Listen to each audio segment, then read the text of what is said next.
Good evening, my friends. We got a very awesome show planned for you today. We got Dr. Emily Zarka, PhD, joining us. We're gonna be talking about all kinds of monsters, maybe some of our dreams that we've been having. Keisha's running a little late, so we'll get this party started. And we have another great guest joining us. So, ah, it's going to be a fun show.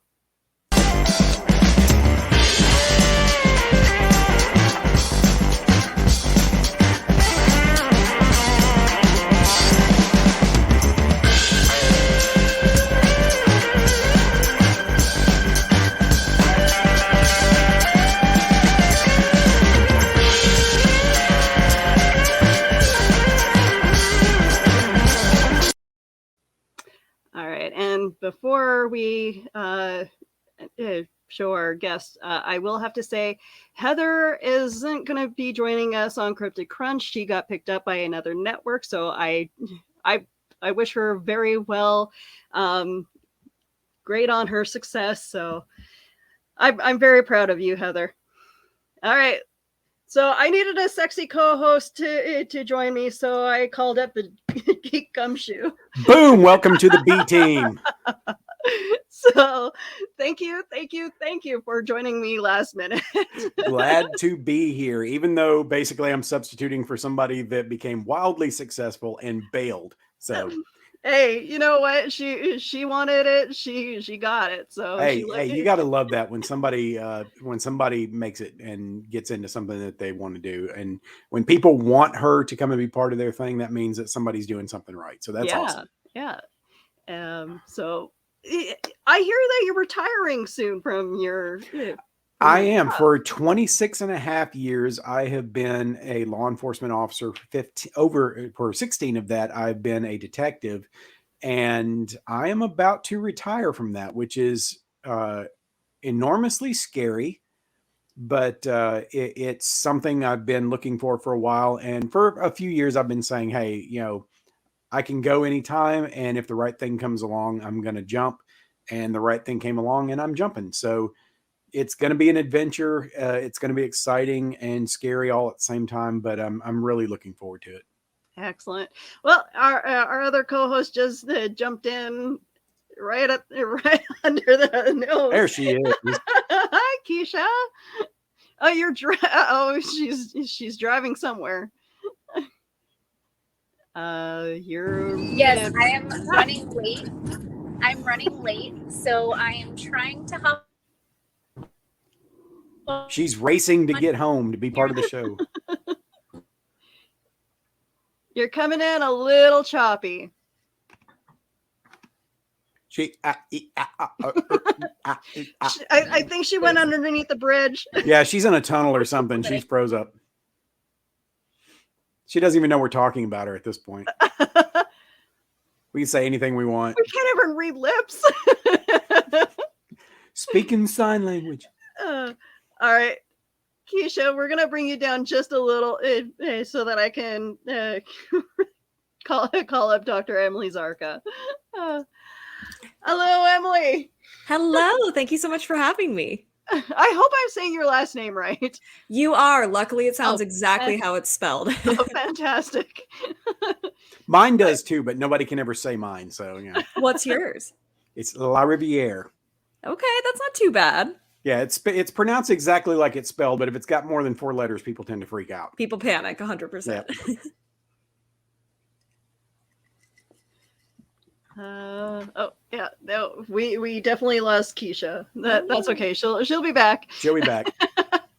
But so I just got word that we're celebrating 30 years for Harry and the Hendersons. It seems weird that are we that old that it's yes, been 30 we years? Are. So do you remember watching that movie, Emily? Not really. I'm not gonna lie. I'm a little too young to have seen it. That's okay. We won't hold that against you. Geek Gumshoe, I'm sure that you've watched it several times. Actually, it was one of those movies. I watched it when it came out, but I have not revisited it since. Of course, it was made into a TV show as well, which Yes, lasted for a little while. But I remember the TV show. yeah, I absolutely love John Lithgow. I think he's a very underrated actor. He's one of those guys that can, I have to appreciate an actor that's not afraid to make fun of himself, and he's not afraid to do anything for a laugh. And if you told him that his entire show was going to be him walking around with a lampshade on his head, he would probably do it. But then he can turn around and pick up a role like Trinity on Dexter and be absolutely terrifying at the same time. So I loved him in Third Rock from the Sun, and then I've seen his other serials roles, like him playing a bad guy in wow, brain, Raising Cain, maybe? yeah. Yeah. But yeah, no, he does awesome as a bad guy and a good guy, and it's like he's just a fantastic actor, and his voiceover work and cartoons and stuff, And amazing. soup commercial. So okay, Emily, what got you started with Monstrum? Ooh, a lifelong love of horror, to be honest. I was always that kid secretly watching, the B horror movies with my mom and reading all the spooky stories. And luckily had some awesome professors back in my college days who introduced me to Gothic literature and the horror genre as something that I could actually study. And things sort of spiraled from there. And I was fortunate enough to really find a subject that I love, monsters, particularly the undead. And with a lot of stubbornness and a little bit of luck, Monstrum was born. I'm a huge fan of zombies myself. Yeah. I got into the Resident Evil games back when they first came out, and I've just been in love with zombies pretty much ever since. So pretty much anything zombie I will watch. Yes. So what kind of zombie movies do you enjoy? Ooh, I actually really do like the Resident Evil franchise. Okay. I think there's something a little campy about them that I love, but I think Mila is such a good character in them. And I mean, you can't not love a movie with that crazy laser grid scene cutting people, into little cubes in the first one. And I was hooked on Resident Evil since then, but I think actually my first zombie movie, because this came up when I was filming the Exhumed documentary, which is Monstrum's documentary about zombies. I can't remember if it was either Night of the Living Dead or Scooby-Doo on Zombie Island. But those are what started my deep love with zombies. And The Walking Dead actually got me into comics as well. So zombies always have a special place in my heart. Look, you got to love Scooby-Doo on Zombie Island. Yes. That movie single-handedly brought Scooby-Doo to a whole new generation and still kept the attention of the people that grew up with the show. So, yes. I mean, I absolutely love that movie. Yes, and then they kind of rip off cat people in like a weird, which is great. I mean, who doesn't love a werecat, tacked on a spooky and zombies in the same movie. Yes, exactly. It's perfect. I'm surprised they actually haven't tried to reboot Scooby-Doo in a while. They've done a few iterations of it over the years, and it's always a little bit different. And as they bring it into the new generation, it's always getting a little more edgy, and they're rounding out the characters a little more. I think one of the things that I liked in the original Scooby-Doo series was that you didn't really have a background for the characters. They just showed up, they did what they did, and while it was very formulaic, it worked. And you didn't have to think too hard about the characters and their private lives. And now that they dive so deep into that becomes the story, and the mystery becomes secondary. But I loved the fact that, you knew what the outcome was going to be. Yeah. But there was a simplicity to it that just worked. It's kind of that blank, figure that you could put yourself or one of your friends or family member on top of. Yeah, I think there was something very attractive about that. I mean, clearly it worked for me. I was a huge fan. Yeah, you could relate to one or more of the characters on that show, and you could pick out the people in your friend group and go, well, you're so-and-so and you're so-and-so. And it worked that way. And we didn't have to overthink it. We didn't have to dig too deep into it. Yeah. Like I love Scooby-Doo. That was one of my favorite cartoons as a kid. I do enjoy some of the movies, and like I'm a huge fan of Elvira. So of course, when she pops in with those cartoons, I'm just like, yes. um, so what else? What other zombie stuff have you guys are you guys into? Ooh. I like zombie movies that have a soul to them. Movies like The Girl with All the Gifts, Maggie, zombie movies that kind of go beyond just the mob of the undead going around eating people and goes a little bit more into the heart and soul of the situation. I enjoy that. Now I do like a good zombie mob. I mean, those are fun, but sometimes it's good to go beyond that and go, okay, what would it actually be like? I actually have a script for a movie called Our Apocalypse, where the zombies are just kind of an annoyance. They're not running everywhere. It's just like, every once in a while you're going to stumble across one while you're trying to load your groceries into the car or something. And, it doesn't have to be something that everything just falls apart and it's post-apocalyptic. Sometimes it's fun to think of the zombies as just kind of being annoying, like a bad neighbor or something. Yeah. That reminds me a little bit about Fido, the movie Fido, where zombies, are basically like pets, which is problematic in a lot of ways considering the history of the zombie, but it's an interesting movie. If you haven't seen it, highly recommend. I think kind of like the end of Shaun of the Dead. Yes, exactly. I think my favorite zombie movie of the last 10 years or so would definitely have to be Train to Busan. And I'm actually very irritated that they're going to be remaking it for quote unquote, Western audience in English, when I think there's absolutely no reason to do so. Because I think the first one's a masterpiece, and it kind of, for me, bridges the gap of what would actually happen while also being violent and bloody and everything I love about zombie movies. But for me, the best zombie content is never about the zombie itself, right? I mean, that's true of so many monsters. It's always about what the zombie shows us. And I read Train to Busan as something about the class discrepancy, where you literally have the people from the quote unquote lower levels of the train being blocked by, the people who are supposed to be higher up in society on the other end of the train, and sort of how that works out. So that's probably my favorite zombie movie of the last 10 years. Oh, that's awesome. Yeah, I'm surprised it's taken this long for somebody to remake it, because it is absolutely at the top of most people's list of the best zombies, the best zombie movies of the last decade. So, with every imported horror movie that's not in the English language, if it's successful, somebody's going to remake it. So I figured this would have happened 5 years ago, but it'll be interesting. I hope they get the right director. I'll watch it. Of course. Yeah, of course I'll watch it. Because there's something to be said about adaptation having a value of its own, but I'll be curious to see if they can meet the magic of the original. Let's put it that way. Yeah.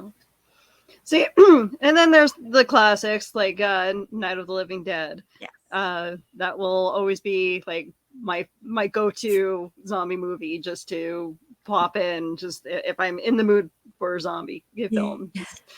It's a classic for a reason. Yeah. And I gotta watch it every like on Halloween, like that. Oh yeah. We all have those movies we have to watch in October. I feel like I have to watch at least one spooky movie every day in October. That's just how I live my life. But that's not a law. It should be. You really should. I love watching like some of the movies that are coming out now for horror is fantastic. It's definitely getting more and more scary and more gory, but I'm not like I definitely love the jump scares. Oddly enough, like even when playing Resident Evil, I know that there's the scare coming around the corner, and it's like, okay, I just move slowly, and I get scared at the same part every time. But I don't know. There's just something about like The Grudge.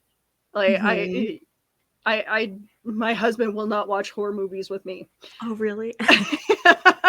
We went and saw The Grudge in theaters, and I witnessed a phenomenon that I had only heard about up until that point.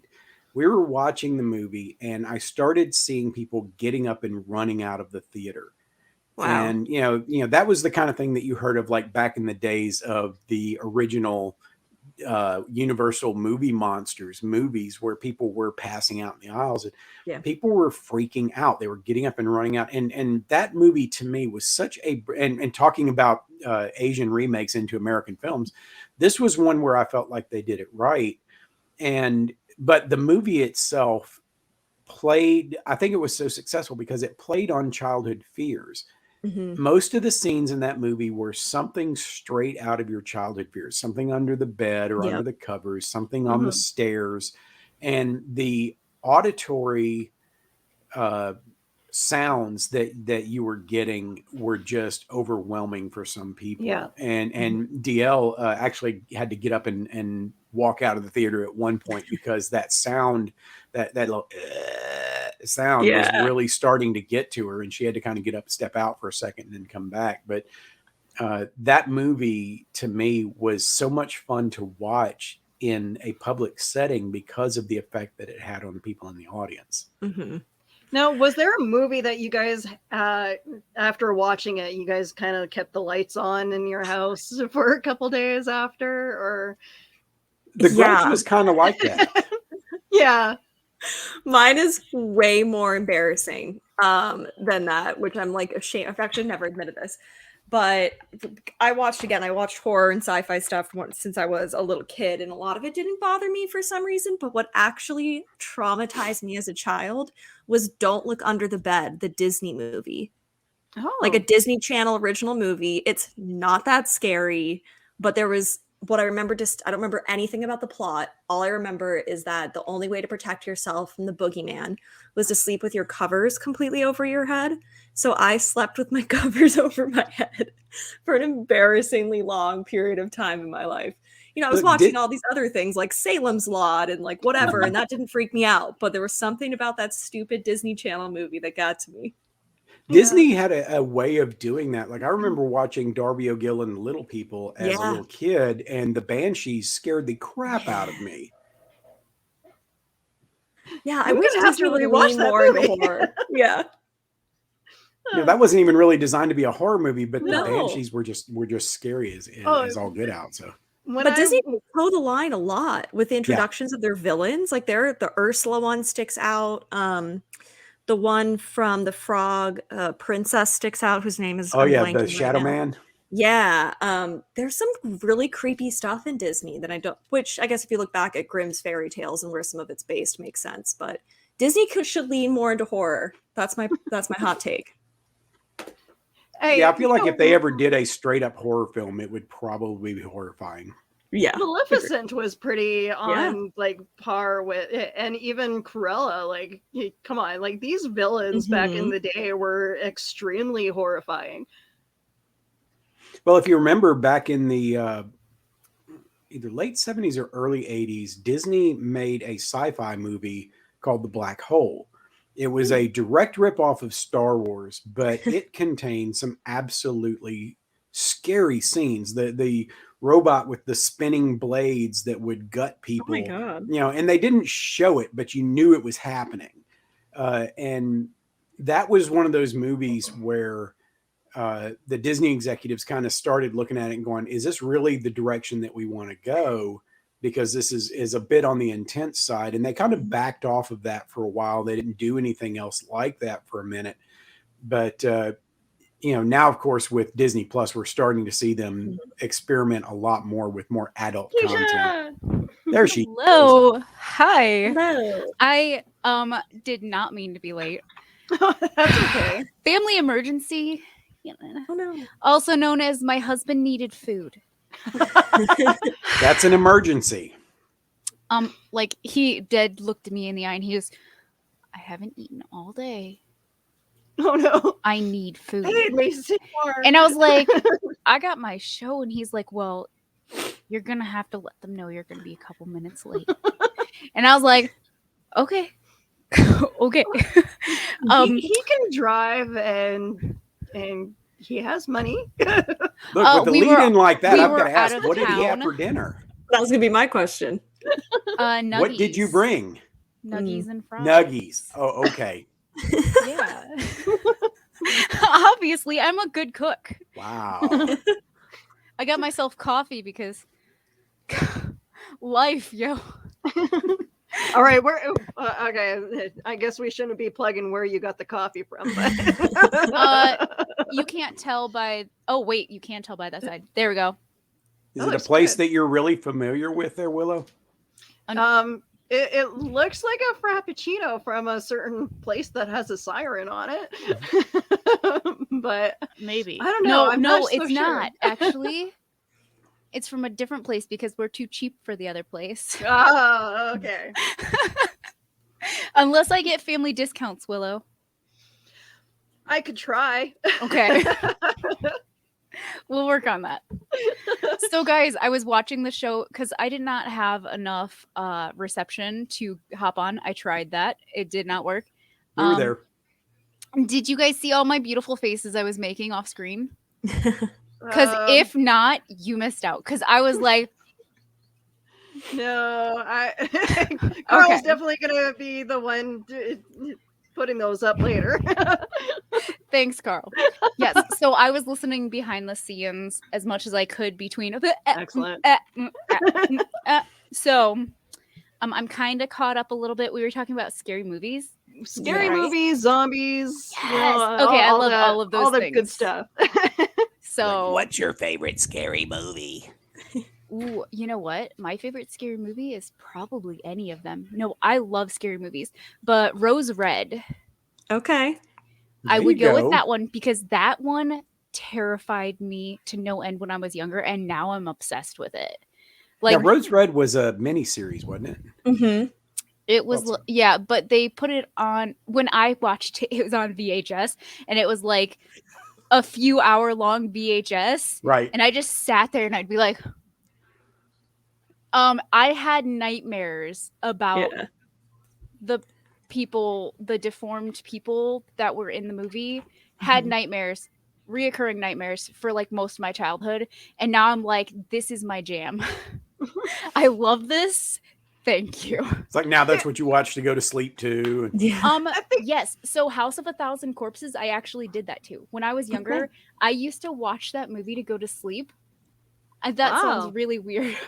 Look, my 16-year-old daughter puts on Saw on DVD and plays that while she goes to sleep. So I can only imagine what her dreams are like. Well, when you've seen anything enough times, anything can be soothing. Yes, That's true. That is true. By the way, Emily, hi. Nice to meet you. I'm Hello, Keisha. nice to meet you. And Keisha So- did not bring coffee for everybody. So, yeah, you're on your own. It's on that. okay. I've had enough. But yeah, no. One of the movies that like for some reason, like as a kid, I got scared of the original Mummy movie, and like my The sister, Boris Karloff one? yes, and my sister clued in on how freaked out I was watching it, and she used to chase me around the house walking like him. That sounds like a really nice fan. Like, Yeah, everybody has a Oh, yeah. relative that does that. Oh, yeah. Gotta love siblings. yes. So I was tortured by both my siblings pretty much all my life, but you know what? I love horror movies now. My sister put up a poster of Freddy Krueger right above my bed. That's such a nice sister. It's pretty bad. So I have a question about Monstrum. Yeah. I always wonder when I see a program like that, was that your brainchild, Yes. or was that something that like a group put together and you became the face for it?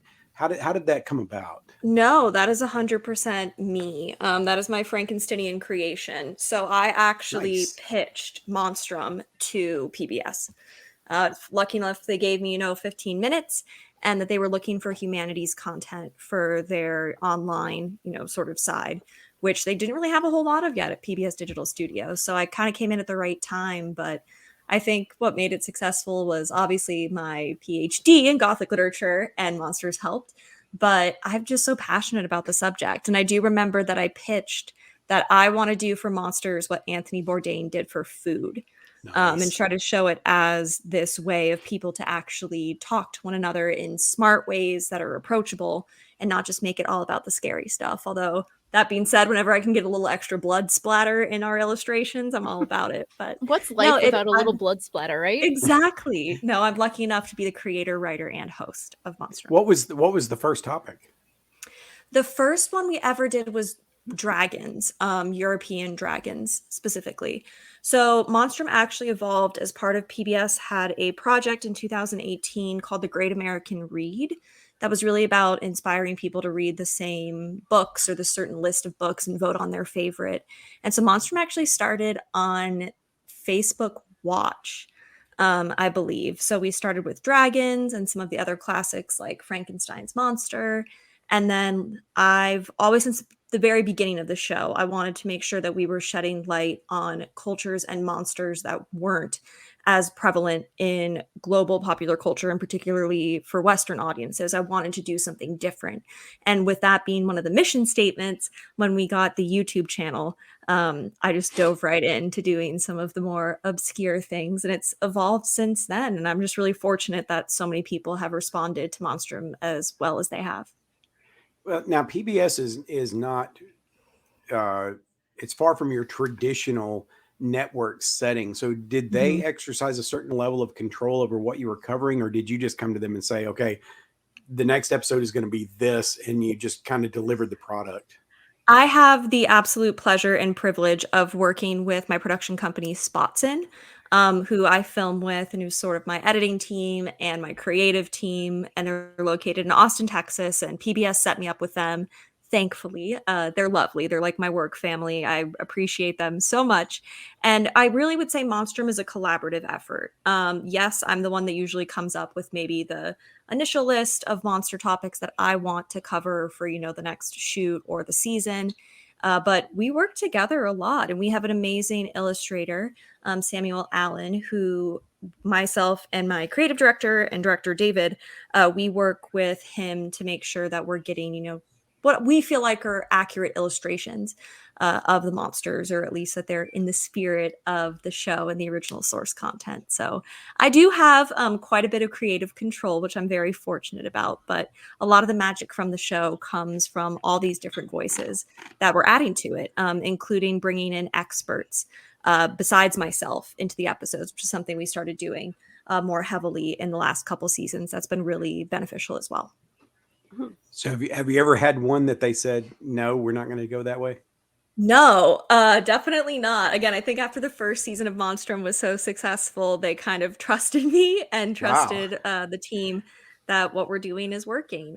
So for my methodology going into it, I try to balance, again, a more popular monster or more well-known monster with something that might be more obscure to a broader population. We try to balance that out. I try to balance out country of origin or even continent of origin, which doesn't always work out, but we try to do a global view of monsters. I mean, that's what the show is really all about. So I thought I'm actually the one who usually says no to things more than they do. Zombies being one of them, actually, for a long time. PBS wanted me to do because PBS wanted me to do zombies forever. And I kept telling them, no, it's too big of a topic to just do in one 12-minute episode. But there's a reason for my stubbornness, because that led to the 3-episode special online series and then the hour-long national broadcast documentary, Exhumed: A History of Zombies. So I stuck to my guns with that one, and it paid off. And yeah, I've just been lucky so far, I guess. Yeah, sometimes you just gotta push something to the side for now and bring it out when the time is right, and when you know that the formula that you've got in mind for it is actually going to work. And make it interesting. I mean, when The Walking Dead came out, zombies were everywhere. Everybody was doing zombie movies, zombie TV shows. You had Walking Dead ripoff shows like Z Nation and stuff like that. And, all of them beautiful, by the way. What was that? I said all of them are beautiful, by the way. They all have their own place, for sure. I mean, one of my favorite things to do on a day off when there's nobody around is just sit around and watch bad zombie movies on Netflix. I mean, sometimes there's nothing Dollar more fun Tree zombie movies. Oh my gosh, I haven't gone down that yet. Oh my That gosh, sounds I like a love show going in to- itself. I go to Dollar Tree and I specifically look at for horror movies just to see. I found this zombie movie. Oh my gosh, it looks like a bunch of kids basically filmed it in their backyard, and it was just, mwah, it was beautiful. It was Do you the remember what worst it thing was? I've ever seen. I have the DVD somewhere around here. I'll have to find it and get you guys the name. But Okay. I was do. like, I don't think I've ever seen a horror movie at my local Dollar Tree ever. I call them Dollar Tree gems because me and my husband quite literally were like, what are we gonna do? And we're gonna watch a really awful Dollar Tree movie and we're going to tear it apart and say how much we actually loved it because it was so awful. That is what we do for our date nights. It's like your own version of Mystery Science Theater 3000. Like I'm sure the last one we watched actually used ketchup for blood. It was beautiful. Not gonna lie, I was like, it makes me want to lick the blood, but yes. Yes. He's a dipping French fries in somebody's Just face. start going up and dipping French fries into zombie brains, like, this is delicious. But yes, if you guys have not done that, do that. Go to $1.25 Tree and get you a $1.25 movie. It just doesn't roll off the tongue, does it? It does not. It really doesn't. But Hey, y'all Willow, need to I'm do that seeing a 'cause it's bunch of fantastic. comments over here. If we wanna Yeah. Okay. So Oh, yeah. we got our usual suspects, but we have. Okay. So hi, Donna. We got Carl in here. And then we got Dan. Oh, it says anything that anything that gives Keisha nightmares has gotta be really scary. It's like, sign me up for that. So Carl had stalked your videos there. Oh, thanks, Emily. Carl. So I'll You got a take new it. I fan. appreciate it. It's Thank nothing you. creepy, I'm sure. Eh, he'll just give you good reviews throughout your whole repertoire. So all He does. content He's just fast. feeds the algorithm, so go for it. Even creepy comments help. Yes, absolutely. Dan says hi. Looking forward to the show. Eli's in the chat as well. Eli's always in the chat. True. Keisha, you were in the chat for a little bit there. I was trying to stay I She- am never late for a show, and so my brain was freaking out. I was like, I feel so guilty. I was It's like, I'm going to be here even if it's just in text. that is exactly what I was doing. So I have like the anxiety level of me. So I was like, okay, I have to be there. I really have to be there. So The anxiety I wanna be level there. is 0 to Keisha. Yes. And Keisha's somewhere up like 200% probably. We Hanging have a on the really red good side. question in Yeah. the chat. Oh, is yeah, there a George. subject on Monstrum that you haven't covered yet? Ooh, that's a really good question. My biggest one that we have covered was the Manananggal, the Filipino blood-sucking, viscera-eating, like self-segmenting vampire. So that was the That first sounds like sort it of. would be my best friend. She's delightful, one of my favorites of all time, and that was sort of probably our craziest monster that we had done at the time. That was either in Fun the at first or parties, second too. season. That's one of my favorites, but we do have a couple that I should be filming before the end of the year that are going to be some of my favorites I've been pushing for a while. Spoilers. Spoilers, one of them hopefully will be Tiamat, the mother of monsters, who kind of is a little bit into Nice. more mythology stuff, but I've been wanting to do that queen for a really long time. And then I'm excited to do also an episode coming up on Siren Head, and getting a little into modern that digital thing, folklore. The 3 sirens. The 2 sirens, yeah. 2 sirens. Yeah, I love the thought it was imagery 3. on those. Yeah, it's 'Cause my kids watch videos with those things Yes. all the time, and I know nothing about them. yeah, it got really big on TikTok, which is something that I explore just as a scholar, is this idea of like digital folklore and how social media is kind of changing how we tell scary stories today. So hopefully that'll be a nice creepy one. Yes. What's your holy grail topic? What's the one thing that you haven't done yet that it's just not, maybe it's not the right time, or maybe you're just busy doing research so you can do it justice? I think the holy grail that we did thankfully cover was zombies. That was really a labor of love, that project, in so many ways, and so special to me, not just because of my own roots with zombies, but because of the people we talked to. And I think on a similar vein, we've done a Dracula episode, but I would like to explore the origins of vampires in general as I see it. That's actually where my monograph, my academic book that hopefully I'll have good news to share about soon, is largely about. And a lot of my more traditional academic research is looking back at when we decided to make vampires like a thing. Did anybody tell literature. her yet that I'm a vampire? No. Yeah, we haven't broached that yet. Okay, we're Okay. good then. Well, I'm in great company. I'm always in the dark, no matter what time of day it is. So everybody calls me the vampire. So You're not nursing your bird, so yeah, your light's off in the background. Unfortunately, You have a bird?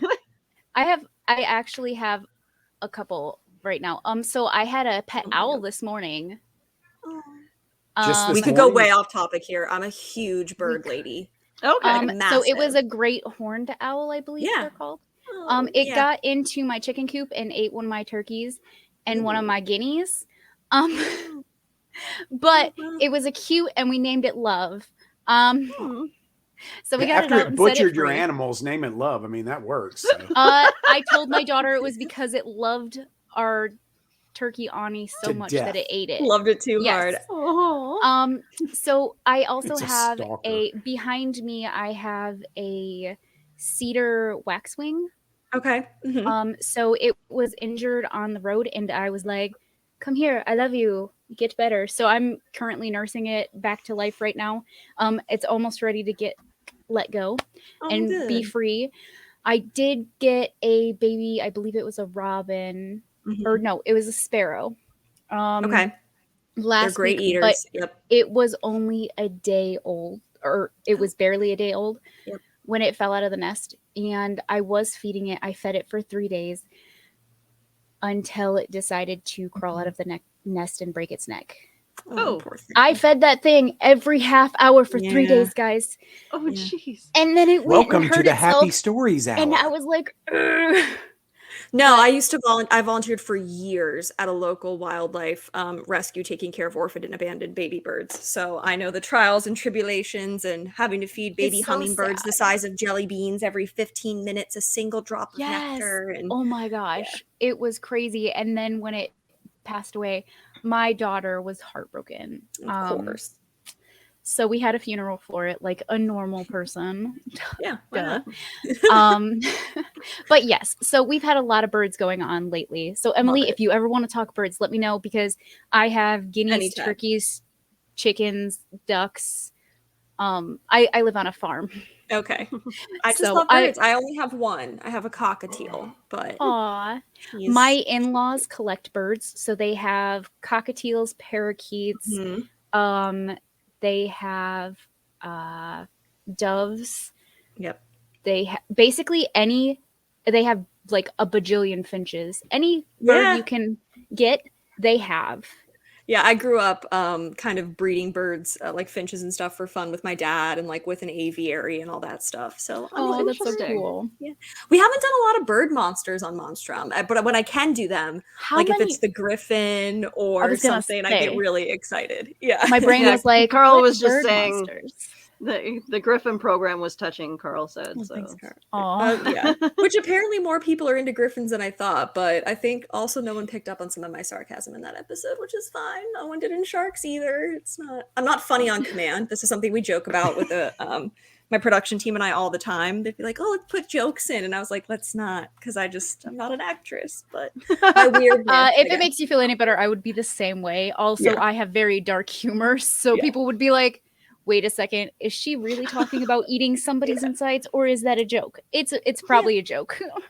But unless it's vegan, okay? I'm a vegan vampire. Vegan zombies. Technically vegetarian vampire, but still. Like Banicula. Is that a real thing? Bunnicula, yeah, it's a child's book or like a young, I guess, like a children's book. I take notes, so it's Bunnicula. Bunnicula. Yeah, he like sucks the juice out of Bunnicula. carrots and Yeah, stuff. he So. drains the color and the juice out of veggies. Oh, He's delightful. Oh, I'm 100% looking this up. I'm a book person. So yes, this is going to be my new favorite. and Emily, don't feel bad about going off topic on this show because we have no topic. People will actually tell you in the comments. They're like, "Hey, there's the train." Nope. Sorry, my fault. I love birds so much. It's birds and zombies. Those are sort of my two big ones. The last person I got into a bird contest with was actually Kim Rhodes. We had her on a show for a thing we did a couple months ago. And Kim Rhodes is, she has a whole murder of birds on the top of her building and she hand feeds them. And so she was like, birds. And I was like, birds. And then it progressed from there. Spiraled from there. Yes. So, I mean, birds is a common topic. DL asks, would gargoyles count as a bird? Ooh. I would say no. We've done Monstrum has had a gargoyle episode before, and gargoyles as these like scary monsters who could do things like fly and move around is actually pretty modern, largely speaking. So I think if you're thinking of gargoyles as birds, you're probably thinking of the animated series, because those ones are all winged, which is great. But no, I would not consider gargoyles a bird. I would consider the phoenix. Phoenixes obviously would be birds. Griffins, I could make an argument for a griffin being a bird. I'd be more inclined to say something like a siren is actually a bird. Thunderbirds? Thunderbirds for sure, yeah. Okay. I never thought of the siren being a bird, but that's actually that could be a good argument. Mm-hmm. Well, some sirens actually, I mean, they lived on these islands, and there's a lot of, I feel like, mix up between sirens and harpies, and they've kind of blurred over time. But many of the original siren stories talk about clawed feet and winged sirens, not necessarily, the more mermaid type that we're used to. Okay. Fun facts. We're always good with fun facts here. Love it. We love learning random things. Oh, yeah. Yes. So that's why I stalked your show.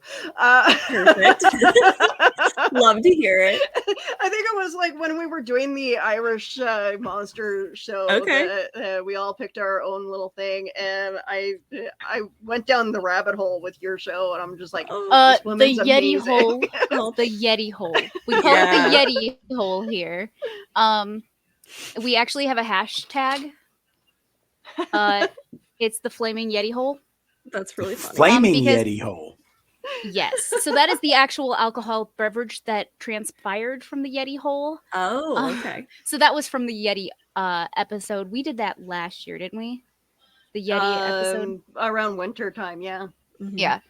So but I went down the Yeti hole of one of the cryptids we were doing. Now yes, we get some dark places. Like we'll sit there and we'll like, oh, this simple subject, and then we're like, did you know that this is also related to that, and this happens, and then it just gets worse and worse. And I love that. I call that a research hole. When I write my academic stuff, I always have a million footnotes because there's so many cool things I just want to put in there, but aren't necessarily relevant. But I have to fit in, so I understand the urge of the research hole. Yes, DL. Yes. All you need to be on fire. Speaking of which, I don't know if you just saw me. I got distracted for a second. Super normal for me. But my husband came in and he had this look on his face. And I was like, everything good? And he goes, if you consider 14-foot flames okay, then yes, everything's fine. And I was like, okay, we're good. Oh. What are the 14-foot flames coming from is where the issue lies. I don't know. Somewhere in our yard, I guess. We're fine. Okay. I As can't long think of as you many guys scenarios where that kind of flame is a good thing. Are you Are you burning leaves or like? We don't burn leaves. We leave those for Right. the animals. They have a burning Yeti hole in the backyard. Yes. That's what's going on here. It's the burning Yeti hole. It's not So you flaming mentioned anymore. the It's burning burning Yeti wood. hole is a drink. What goes into a burning Yeti hole? So, okay, this sounds horrible every time I say it. My That makes me even 12-year-old more interested. my 12-year-old is the one that helped me think of this drink. I don't actually drink alcohol, okay? And a But 12-year-old came up with this? he doesn't drink alcohol either, okay? Just throwing that out 12-year-old there. bartender. Here you go. But he said that a flaming Yeti hole has to consist of several things. It has to have ice, of course. The liquid has to be blue, but the blue can float on top of the other drink on the bottom. Mm-hmm. But you have to have a rim around the top of, I don't remember, like something hot or something. And then you have to be able to set it on fire. It's got alcohol. So there in it. has to be booze in it. Yeah. Yes. So, yeah, we have Carl. Yes. Okay, so it's a concept, is what you're telling me. It's not actually a drink. Yes. Okay, so We we're gonna have to come up actually with did this. do the drink on the show, on a different show. We were on a different show, but we were trying to think of the drink, and one of our other friends put together the drink, but it didn't quite set on fire like we wanted to. So we just put a candle next to it and called it good You're gonna have because to we float didn't want to some set her PGA or apartment something on top fire. of it to light it off. So. Yeah. No, you got to do so- something like Everclear, something with Yeah. really high alcohol content. I was just So Look, you I'm sitting here guys- drinking out of a tiki mug tonight, so We'll I'm work on fascinated this. by this concept. We're gonna have to make this thing happen. Yes, So. we will work on this because it needs to be in like every bar around the world. Check. And as a Mormon that doesn't go to bars, y'all will have to tell me if you see it there because we will create this drink and we will drink it on air. And we will Yes. set it on fire on the air. How about that? great, we're setting things on fire. So Emily, how do you enjoy the show so far? Love it. I forgot to mention that, the show is more tongue in cheek and not to be taken serious. I mean, we do serious topics, but then once the serious topics are over, we're like, oh gosh, What fire else has is been up? here. Oh, Carl said maybe next Friday night, Keisha. Yes, Carl. Woohoo! We're gonna make this drink. So, and did you post the other comment he posted up there? He said Oh, another yeah. typical cryptid crunch off the rails down the Yeti hole, then a huge flames in the yard. Yep, it's Sunday evening. It's a Sunday night at Keisha's house. You know what? Honestly, yes. I did not think that all the things that happened today were gonna happen. So we're gonna, yeah. I need a Just nap. go with it. Oh. All right, so the topic that we originally had planned before we got word that Emily was going to join us was dreams. Yes. I know a lot of us have had some of the weirdest dreams over the last little while. Geek Gumshoe, what, if you can remember, what's the weirdest dream you've ever had? Wow, I'm 53 years old and I still dream about being in college and not going to any of my classes, and it's the last day of exams and I'm supposed to be there. I don't know why I still have those, because it doesn't even make any sense, but it happens every once in a while. I'll have that dream that it's the exam day and I don't even know where the classroom is, much less I any of the hate those topic. dreams. Yeah. As my Keisha level anxiety, those dreams are the worst. Like, I've had dreams where I try to use GPS to get to class and I'm still lost. Oh no. I hate them. Keisha, what about you? Weird dreams in the last little So, while? Or If you guys did not notice already, I have lots of weird stuff going on in my life, so depends on if it's real or a dream. But constantly. I think I showed it last week or the last episode we did. I keep a dream journal of almost every dream that I remember. So I have binders full of my dreams. If y'all ever want to go down that Yeti hole, let me know and I will just send you the PDF. Because it gets crazy. But I'm gonna go with a kind of, this is an Emily dream, okay? But my most reoccurring dream is actually about zombies. Oh, So interesting. when I was little, we all lived with my grandma because I have a very big family and we all lived in like a 2-bedroom house growing up. So like we lived several people in a bedroom. And we had these bunk beds and it would be me, my brother, my sister, a couple cousins and stuff like that sleeping in the room. And I remember a constant dream that my like zombies came and they started chasing after us, and I was like on the top bunk fighting them off, trying to protect my sister. I don't know what happened to my brother. I probably fed him to the zombies, honestly. He's one of the zombies. He's good. He's probably the zombie now. But then I ended up jumping out of the window and we start running, and I get to this fence and I got to climb the fence to get away from the zombies, and I'm like trying to fight off these zombies. And I had that reoccurring dream from the time I was like 5 until now. I still have that dream. So I guess I either like my sister because I didn't feed her to the zombies or something. Either that or I just didn't think she could fight for herself. Sorry, Tasha, if you're watching this. I love you and happy birthday. But yeah. So that was my reoccurring dream, and it still happens to this day. Oh, wow. How about you, Emily? Any weird dreams that you've had? Or Yes. I'm like, yeah, of course. No, I've always had extremely vivid dreams since I was a kid. So I remember one of the first ones I remember was, ironically, a Yeti, the abominable snowman, was chasing me down a mountain, and I was terrified, and a giant penguin on skis came and scooped me up and saved me. Can we make this movie? Yes. Okay. Was it Which was Pingu? ridiculous. No, it makes zeros. I don't even know. That's probably the first dream I remember. I do also keep a dream journal of sorts, but only for the weirdest ones that feel like they're more story ideas. I should also say that I dream almost exclusively in third person. So I dream like I'm watching movies, even if it's like myself. So some of my weirder ones, I had one about werewolves that involved like ritual tattooing. I have a lot of stuff with like magic where I like have magic powers, or like maybe I don't. A lot of serial killer stuff. People always ask me like, "Oh, do you get scared of the monsters that you do on Monstrum?" And I really don't, ironically. I think the more I learn about it and do the research and kind of, find all the different theories as to why it exists, that takes away, I guess, a little bit of the fear, which is not the worst thing. But wait, is that why I'm not afraid of anything? It's because I just learned too much about them, and then I'm like, oh, they're kind of cute. I think it can go either way, right? It's like, oh, there are some things though that do still freak me out, even though I don't dream about them. Like the Kraken, giant. I think that there are giant squid that we can't see, and they freak me out so much. Wasn't I supposed to marry that? I believe we have somebody actually. I think it was Carl.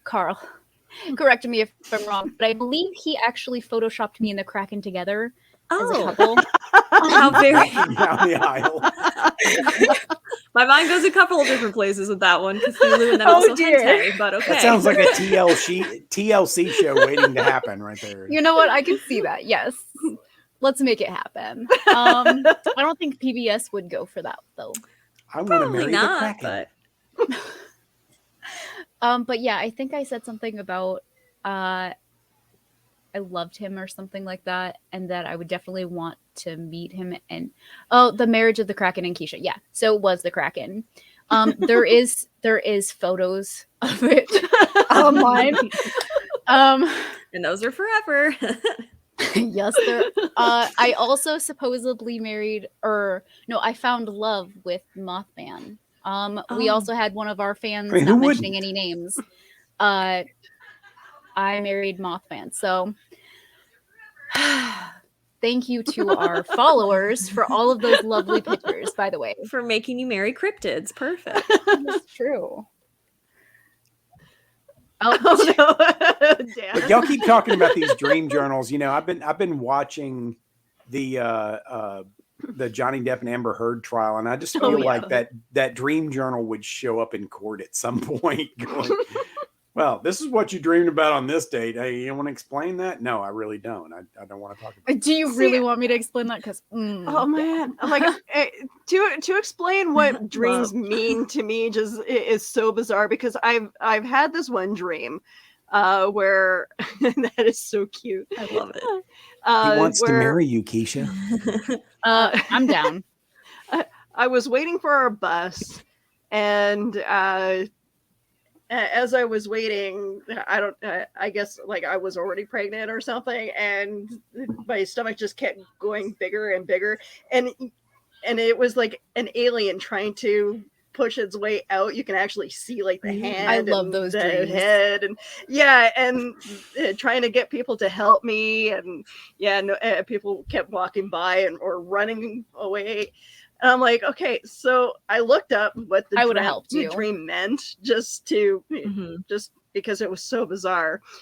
And apparently it was a project that I was taking on that was bigger than I should have, that I needed to take on my own. I'm like, okay, that makes sense. Look, I've seen that movie and I know how it ends. You've been on your own. Yeah, but my subconscious, it could have told me that in a different way. I mean, I'm no psychologist, but I'm pretty sure that dream interpretation is like controversial anyway. It's more about what it means to you than there being some kind of standard thing. Although I do have a lot of dreams where my teeth are not falling out, but they're loose. Oh, I hate those. Oh, yeah.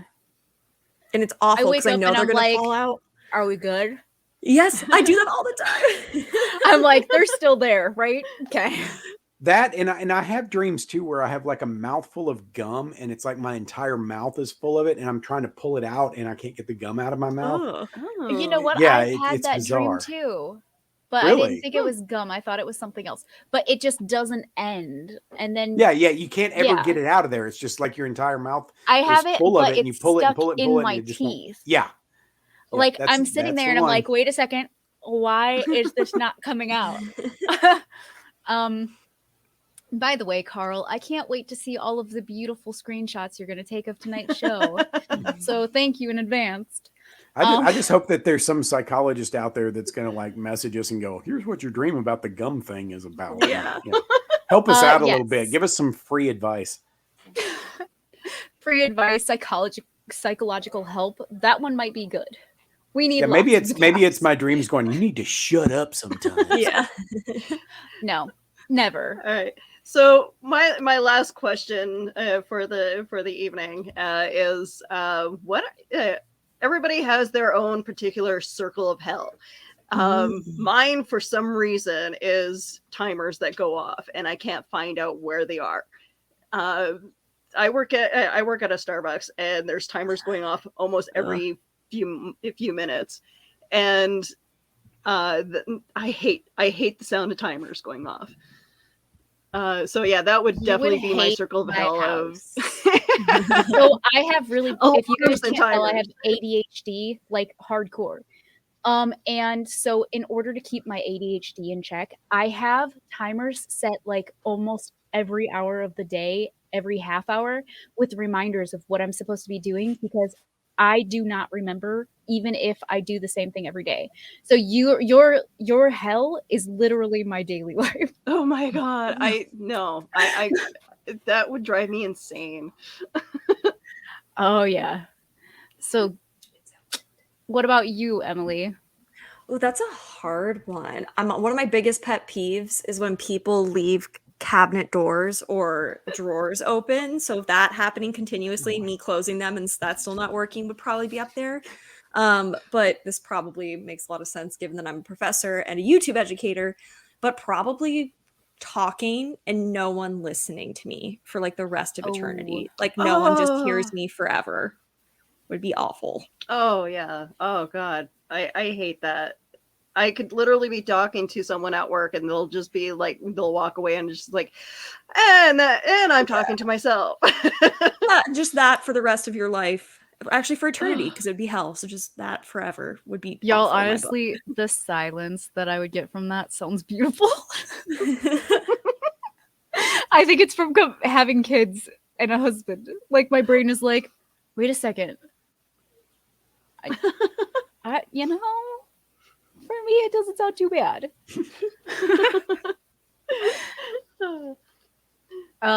Geek. Waiting in a line that never moves. Oh. The post-COVID society has made this such a living hell for me. I can't tell you how many times I've gone someplace and just been stuck in a line that seems like a great cosmic joke. I mean, it seems like it's formulated deliberately just to drive me insane.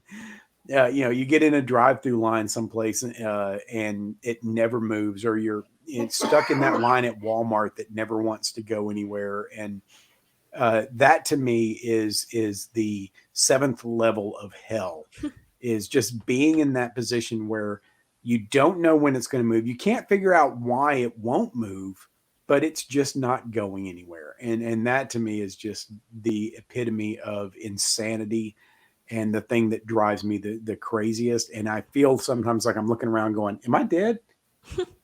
Guys, I feel in like hell? I'm broken. Did something happen? I don't know it. I feel like I'm broken because honestly, like when I'm at the store, okay, so when I'm at the store and that happens to me, I'm one of those people that I've already been waiting in line for an hour, but hey, you can go in front of me. And then I just use it as meditation time. Also might be because I'm of my family and quietness. But yeah, that's not me turning around to the person that just walked up behind me going, you need to get out of this line now. Well, you still can. Run away while you have a Run choice. away. Okay, so guys, I don't know what my level of hell is. Oh my gosh. Guys, find something for me to hate. Maybe it's just my anxiety. Like, because I have anxiety about everything. So like I'm kind of constantly already in that state. So maybe that's why I'm just not. I'm like, okay. So maybe that would be your hell then, is Maybe not you're having already anxiety in at hell. all. You know what? I make that joke all the time. Maybe that's where I am. So no, actually I love my life. I have a great life. But actually, Carl, yes, I looked at the comments. I want like 10 more children, not even joking. So that to me is not, no, I'm okay with that. Maybe losing my animals, because that is a constant thing I have to live with on a farm. Is since most farms are like they farm animals to eat and stuff, I'm like, those are all my babies. So I give them all like funerals and everything. Every one of my animals has a name. So maybe if I was constantly losing those, that'd be awful. So Keisha is like hell for the devil. He's like constantly throwing things at her. She's like, I'm cool with that. It's okay. Not okay. So you guys, that's like the most seriously thing I've heard all week. Because like this week, I pulled a muscle in my foot and I couldn't walk for the last week. And I'm like, you know what? I got this. I had a family member pass away, and I'm like, you know, I got this. I had something get in and eat a bunch of my bunnies and my turkey and my guinea, and I'm like, okay, I got this. So yeah, maybe that's what it is. I'm just put out there to see if the devil can. You're testing Lucifer. I'm testing him. It's okay. I'm winning. Oh, by the way, Carl is the psychologist, so we just need to talk to him after the show.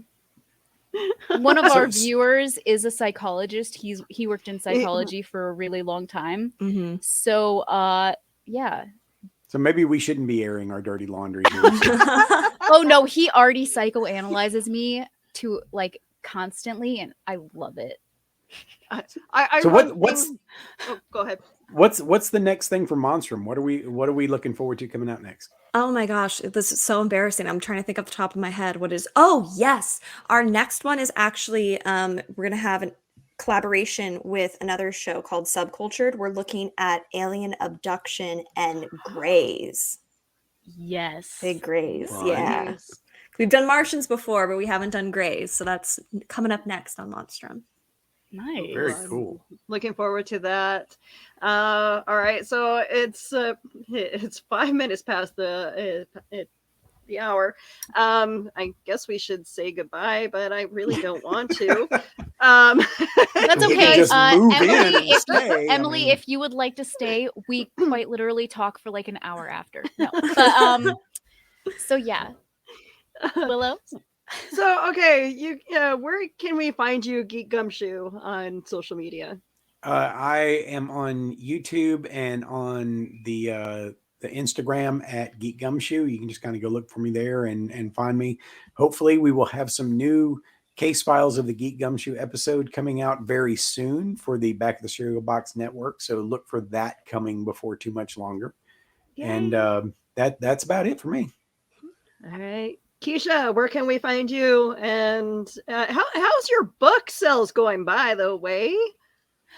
So Let's promote that book. Since we always plug. So I wrote a bookie book with words.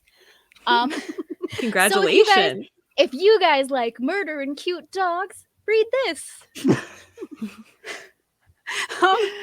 Is that not how I'm supposed to plug that? I'm gonna play the video for your book. Okay, cool.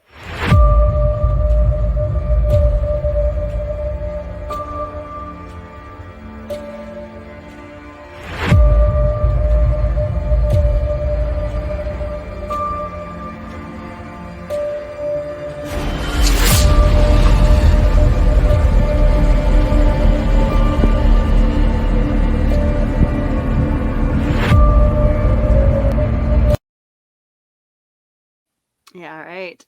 And Okay. special thanks to Carl Witzman for The book cover. the He book did cover. a wonderful job. Yes. But yes, if you guys want to find me anywhere, you can pretty much like find my entire existence online. So you can look up either Keisha Acuff or Acuff Creations, and I'm on most major platforms. I also just started a new TikTok where you can watch all of my cute animals. That's it. Aw. Oh, I also post videos of my flowers and trees. So if you guys are into that thing, then that's where to go. And if you need to learn how to drive the devil crazy, just follow Also Keisha. that, yes. Follow me. Willow, where can we find All right, you? so I'm all over social media. I actually just got myself a TikTok that I've been using a little bit more frequently lately than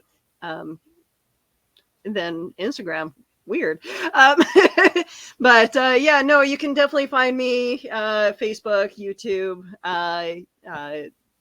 Instagram, TikTok, and yeah, I even have a Twitch account, so that I'll broadcast on once in a blue moon. So I have a Twitch too. It's just in this eye though. I'm also on Twitter, but I don't use Twitter very often because it's literally shouting out to the void of people that I love my void. Thank you. Nobody really comments on my mine either. I have over 2,000 followers on Twitter, and if I post something, it's like nothing. So just listen to crickets for a while. I really love my void. I tweet out to my void every day. All right. So you guys, okay. So you guys can find me on Wednesdays with Heather Bador. I'm not sure what our subject will be this week, but yeah, tune in Wednesday. Find out all the happenings that are happening in our crazy lives. Thank you for joining us on Cryptid Crunch, and Dr. Emily Zarka. Thank you so much for joining us tonight. Thank you so much for having me. You are welcome to join us anytime. Oh, thank you. Just crash our party. Until then. All right, you guys have a great night. Peace. Bye, y'all.